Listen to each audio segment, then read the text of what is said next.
Olá, sejam bem-vindos à Sala do Tempo, eu sou a Gabi Xavier e hoje estou aqui para comentar com vocês de The Old Guard, um filme que acabou de estrear hoje, dia 10 de julho, na Netflix. Um filme de ação com Charlize Theron, adaptado da HQ de mesmo nome, de Greg Rucka, e que trouxe toda uma expectativa de mais um original da Netflix, de ação, uma história já baseada em um quadrinho. O resultado foi bom. Neste vídeo eu vou falar as minhas impressões, então, sem grandes spoilers da história, então se você ainda não assistiu, pode ficar aqui tranquilo. No máximo eu vou falar aquilo que você já vê nos trailers ou em sinopse do que é a história em si, mas sem spoilers mesmo, principalmente do meio e fim do filme, então fica tranquilo. Mas se você já assistiu, me conta aí, você gostou? Fique tranquilo que aqui na Sala do Tempo você pode discordar de mim, dos seus coleguinhas aqui nos comentários, é só ninguém discutir muito e tá tudo bem. Experiência é individual acima de tudo, mas vamos falar de The Old Guard agora. Lembrando que aqui a gente tem vídeos de filmes, séries, games, inclusive ainda nessa semana sai gameplay de um jogo aí que vocês pediram muito, então fica de olho, se inscreve, ativa o sininho e acompanhe todos os vídeos do canal. The Old Guard da Netflix é dirigido por Gina Prince Bythewood, que tem um histórico aí anterior de filmes mais de drama, então é sua grande primeira experiência com ação, e tem um roteiro co-escrito por Greg Rucka, que é justamente o autor da HQ, então você já espera alguma familiaridade com o material original. E o filme em si conta a história de guerreiros, mercenários, pessoas, um grupo de imortais. Pessoas então que por algum motivo, em algum momento, apresentam essa imortalidade do corpo e acabam se unindo e ao longo de séculos, muito tempo, não sabemos exatamente desde que ponto, mas desde as origens, quem sabe, da humanidade, acabam ajudando e vivendo pelo que eles acreditam ser um propósito bom. E é esse grupo que nos é apresentado no início do filme. Logo no início você já entende a premissa de que eles são imortais, você já entende que eles estão então juntos aqui e ali por missões que eles acreditam ser justas e que cada um deles tem um passado, uma história, muitas vezes inclusive já cansados e calejados de tanto tempo vivendo, tantas eras, tantas coisas, tantos sofrimentos, e é justamente essa carga intimista de busca do seu propósito depois de tanta coisa que você já presenciou que eu acho que é o maior foco, pelo menos neste filme The Old Guard, que dá uma ponta, um gancho claro para uma continuação. Charlize Theron é a protagonista e líder destes guerreiros, desses mercenários, e também a mais antiga deles. A gente não tem muitos detalhes da sua história durante o filme, mas ela tem uma grande potência como líder, como mais experiente, como mais calejada e como aquela que já presenciou tanta coisa, mas ainda assim tem seus defeitos, tem suas inseguranças, tem seus medos, e são essas camadas com uma atuação incrível da Charlize que fazem com que o filme, na minha opinião, fique logo no início, que ele é mais lento e demora para engatar o problema que eles têm que resolver, mais satisfatório e mais fácil de assistir. O que eu quero dizer com isso? Esse filme, apesar de te apresentar no trailer muitas cenas de ação, muita emoção, e ser um filme desse gênero, realmente ele não vai ter tantos picos de emoção, de luta e de intensidade de coisas acontecendo o tempo todo. A história decidiu te apresentar toda a problemática desse grupo, todo o seu sofrimento, todas as suas questões e como eles agem, e tem a introdução inclusive de uma nova personagem, a Nile, da Kiki Lane, que já aparece no trailer, e pra mim é uma adição incrível porque a atuação dela é fenomenal e ela faz um grande paralelo com a personagem Andy da Charlize, porque elas estão em fases diametralmente opostas, enquanto uma já é velha e já tem cicatrizes e vícios negativos inclusive por causa de tudo que ela já viveu, a outra vem com um frescor, com a novidade, com a inexperiência, e isso também é positivo demais, e as duas vão aprendendo uma com a outra até o fim. A dinâmica é incrível, mas ainda assim a história precisa ter algo para acontecer. Geralmente num filme de ação você tem um problema a ser resolvido, seja em escala global ou pessoal, às vezes tem um vilão que pode ser uma pessoa ou uma organização, e isso existe nesse filme. Este grupo é ameaçado por interesses de alguém, de um grupo, mas este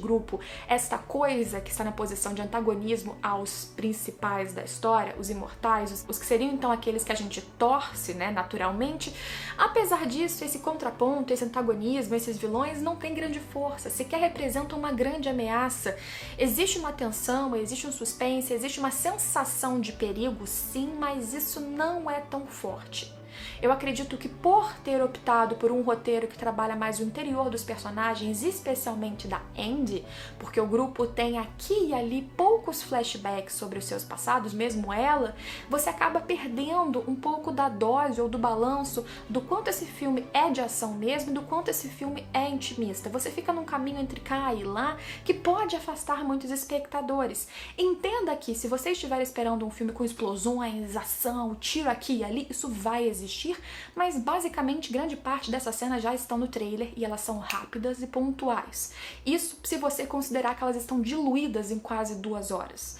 Apenas a última meia hora que é mais intensa, na minha opinião, a melhor também do filme, porque você já tem os personagens ali, principalmente a Niall e a Andy, num ponto de entrosamento e evolução e catarse mais interessante, e você consegue inclusive trazer uma dinâmica deles que anteriormente não tinha sido tão agradável. Ali você entende como esse grupo funciona e como esse grupo é perigoso e como esse grupo pode ser mortal e incrível e por que eles resistiram ao longo de tantos anos apesar da sua imortalidade, porque se você é imortal, mesmo assim você leva vários tiros, você pode ser capturado, você pode ser descoberto, e lá no fim, só na última meia hora que você entende como eles sobreviveram desta forma que eles sobreviveram, sendo quase outsiders, mercenários, que vivem nas sombras, ajudando e fazendo o que eles querem, e não aqueles que resolveram então pegar a imortalidade e serem os lordes do submundo, aqueles que comandam organizações secretas, ou um monge que vai viver pra sempre ajudando pessoas ou retirado num canto, né? Ali, só ali, no finzinho, você entende essa química e a proposta do grupo. Por isso que eu acho que muitas pessoas podem acabar se afastando do filme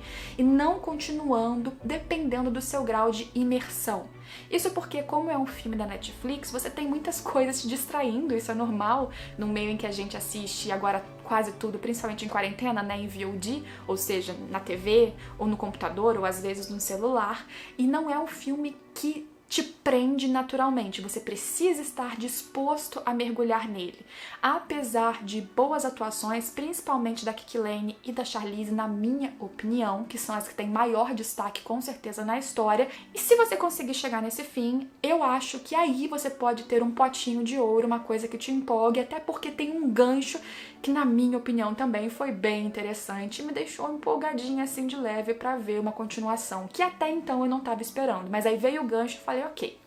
eu quero ver o que acontece depois disso. Tecnicamente, entretanto, o filme é muito bom, tem uma excelente fotografia, as coreografias de lutas, quando as lutas acontecem, quando as batalhas acontecem, elas são eficientes. O movimento de câmera e os cortes, a edição, eles conseguem deixar as lutas fluidas e dinâmicas sem deixá-las confusas, portanto você sabe onde está cada um dos personagens, mesmo quando a luta envolve várias pessoas, isso é positivo. Muitas vezes a gente tem filmes que são só explosão, porradaria e bomba, e você não entende muito bem onde está todo mundo, e até neste ponto facilita que você não perceba certos furos na coreografia. Então, se você considerar que esse é um filme que pode ser apenas uma introdução do primeiro arco da HQ e do primeiro arco de um filme que pode, promete e gostaria, pelo visto, de ter continuações, vai ser mais aceitável para você ter uma experiência melhor, sem grandes decepções. O grande problema do filme não é grande coisa, o que vale mais a pena é você mergulhar na interação dos personagens, que ainda assim, para mim, poderiam ter sido melhores trabalhados em passado, já que eles são criaturas, seres humanos tão extraordinários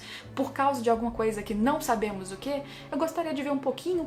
mais de quem era a Andy no seu passado, algumas coisas do flashback desses outros personagens do grupo, seria valioso, embora eu entenda que como tempo de tela não havia tanto espaço assim. Como introdução, é ok, mas é um pouco arrastado, apesar de uma fotografia e uma cinematografia que é eficiente, uma boa finalização ali no final do último arco do filme que deixa um gostinho melhor na boca depois de tanto tempo sem entender exatamente a que viria esse filme. Um ápice que pelo menos deixa um gancho para que você queira uma continuação, porque a dúvida que fica é interessante. Prometeu bastante, não era tudo o que eu esperava, mas pode ser um bom divertimento se você entrar nessa história já sabendo sabendo o que esperar sem expectativas equivocadas. Se tiver uma continuação, eu vou assistir porque pelo menos eles souberam me pegar nesse finalzinho. Me deixa a sua opinião, o que você achou, se você já assistiu. Se quiser qualquer comentário de outros filmes ou séries da Netflix ou qualquer outra plataforma, deixa aqui embaixo que a gente prepara vídeos novos pra vocês. Confere aí a playlist também da Sala do Tempo pra ver outros reviews e outros comentários que a gente faz por aí, além de gameplays.